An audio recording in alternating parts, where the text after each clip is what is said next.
मी आपल्याकडे आलोय अगदी आयत्या वेळेला ठरली सभा ही. खरं तर इथल्या अनेकांना माहिती पण नसेल आज सभा आहे.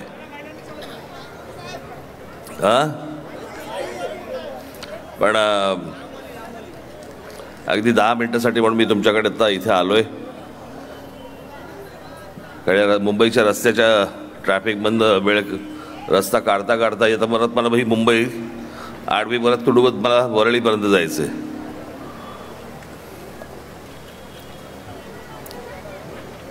मी 2-3 फक्त तुम्हाला धोके सांगण्यासाठी म्हणून मी आज इथे बोलवलं तुम्हाला.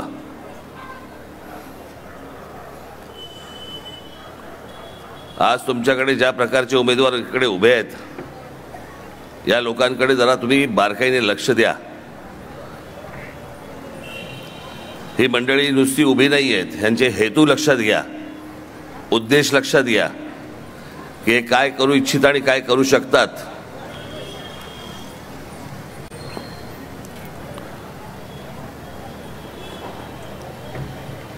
महाराष्ट्रामध्ये राहणारे अनेक ज्याला आपण मराठी मुसलमान म्हणतो आपण असे अनेक जण आहेत की या महाराष्ट्राला मानणारे आहेत, महाराष्ट्राशी प्रामाणिक आहेत. पण ही जी मंडळी काही आहेत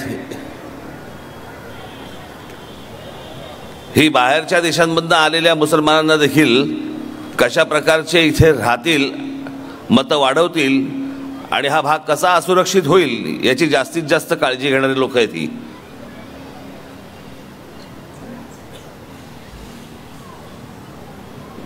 ही आज नवीनच्या समोरची 2 माणसं उभी आहेत, यांच्याकडे साधेपणाने पाहू नका.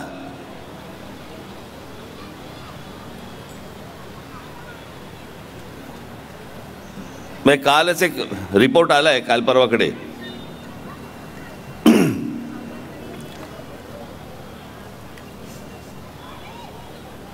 आणि त्या रिपोर्टमध्ये असं दिलेलं आहे की आत्ता आलेले आणि येणारे इथले तर बाजूलाच काढा, पण बांगलादेशामधनं आलेले जास्तीत जास्त मुसलमान आणि म्यानमारवरनं आलेले रोहिंगे यांचं भविष्यातलं प्रमाण पुढच्या 10-15 वर्षामध्ये 20 वर्षामध्ये एवढं वाढणार आहे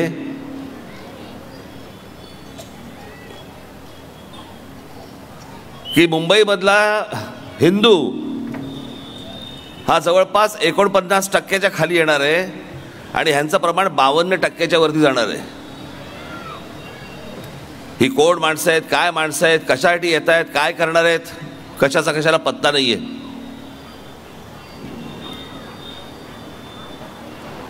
आणि हे जे उमेदवार उभे आहेत ही माणसं त्यांना मदत करतात. त्यांना रेशन कार्ड काढून द्या, त्यांना आधार कार्ड काढून द्या, त्यांना वोटिंग कार्ड काढून द्या. आणि उद्या ही माणसं इथे वसायला लागली की मग तुमची काही खरं नाही, एवढं लक्षात ठेवा. मग काही आपल्या हातात उरत पण नाही, मग आपले पोलीस अधिकारी देखील काही करू शकणार नाहीत. पण हे जे उमेदवार उभे आहेत त्यांचा हेतू लक्षात घ्या, उद्देश लक्षात घ्या. ही कशासाठी माणसं येत आहेत, ही कशासाठी उभी राहत आहेत. आणि अणुशक्ती नगरमध्ये जर समजा अशा प्रकारची जर गोष्ट झाली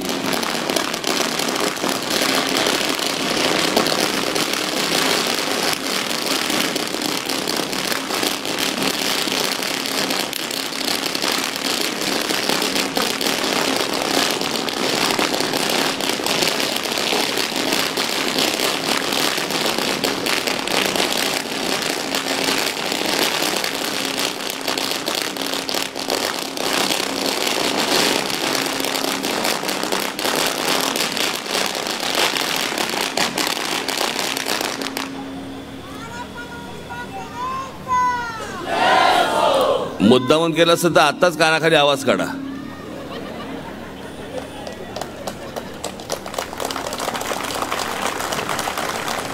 त्यांच्या कानाखाली फटाके वाजवले तरी चालतील.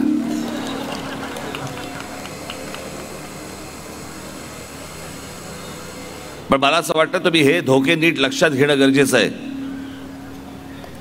आपण जे सतत सांगतो आहोत, आपण जे सतत बोलतो आहोत, ते काय उगाच नाही. आज देशाची परिस्थिती हालाकीची आहे. नुसतं आपल्या मैं आओ जाओ घर तुम्हारा आहे. आज तुम्हाला या गोष्टींकडे गांभीर्याने लक्ष देणं गरजेचं आहे. एकदा हातातनं गेलं ना परत नाही मिळत. आणि उद्या ही माणसं जर आतमध्ये घुसली,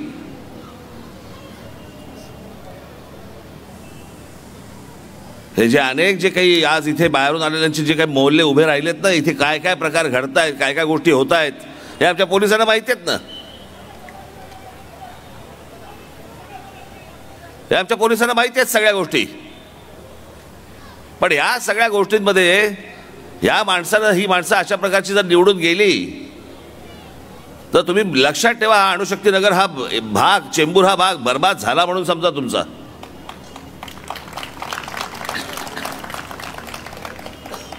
बाबा ॲटॉमिक रिसर्च सेंटर आहे इथे, न्यूक्लिअर रिॲक्टर आहे इथे. तुम्ही जगभरामध्ये काय काय गोष्टी चालू आहेत त्याचा अंदाज आहे तुम्हाला. टेलिव्हिजनवरती, तुमच्या मोबाईलवरती ह्या सगळ्या गोष्टी येत आहेत.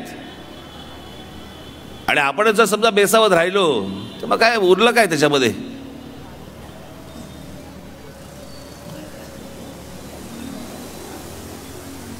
म्हणून आज जी निवडणूक आहे अणुशक्ती नगरमधली, ही सगळ्यात महत्वाची निवडणूक आहे.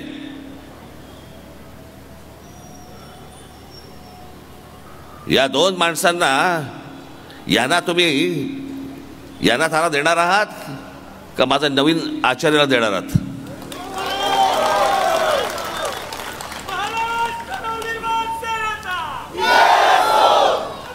ही सगळी माणसं सगळी जुनी झालेली आहेत. आपल्याकडे आहे तो नवीन आहे.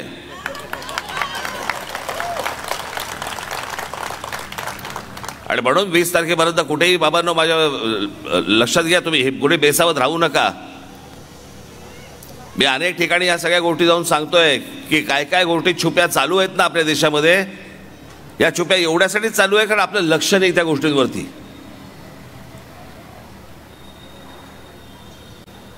आपण फार गांभीर्याने घेत नाही.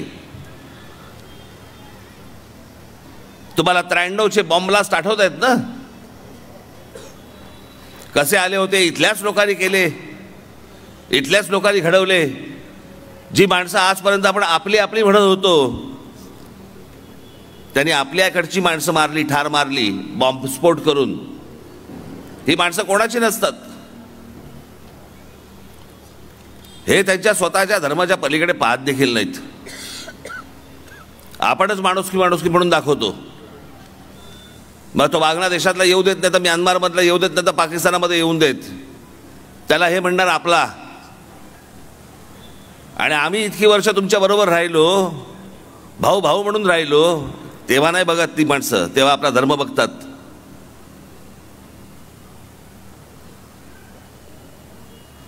पूर्वीच्या काळामध्ये सगळं चांगलं होतं, पण हे गेल्या 25-30 वर्षामध्ये सगळ्या गोष्टी बिघडल्या. ह्यांची डोकी फिरली. आणि हे फक्त भारतात होतं असं नाही, जगभर हीच गोष्ट होतीये.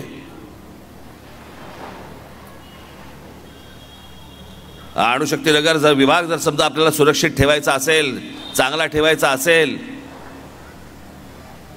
तर या भागामधल्या सर्व हिंदूंनी नीट लक्षात ठेवा, जाणीवपूर्वक. हे दिसत असले तरी आपले हे स्वतः राष्ट्रवादी जरी दिसत असले, दोन्ही पक्ष राष्ट्रवादी बनवतात काय आणि कृत्य कोणती करतायत, धंदे कुठचे करतायत, या लोकांना उभं करून.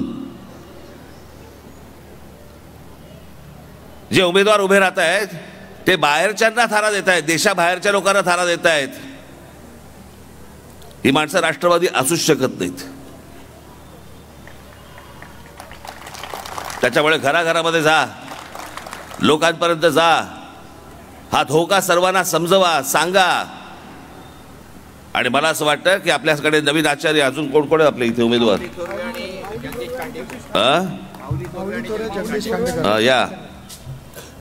या सर्व माझ्या उमेदवारांना आपण 20 तारखेला काय झालं, धनगर समाजाने पाठिंबा दिला. बरं, धनगर समाजाने देखील आपल्याला पाठिंबा इथे दिलेला आहे, ऑल इंडिया धनगर समाज महासंघाने. तर कुठेही आपण बाबांनो बेसावत न राहता येत्या 20 तारखेला आपण रेल्वे इंजिन या निशाणीवरती आपण माझ्या सर्व उमेदवारांना आपण प्रचंड मताने विजयी करावं असं एक आवाहन करतो आणि माझ्या पुढच्या सभेसाठी जाण्यासाठी आपण मला परवानगी द्यावी ही एक विनंती करतो आणि आपण सर्वांची रजा घेतो. धन्यवाद.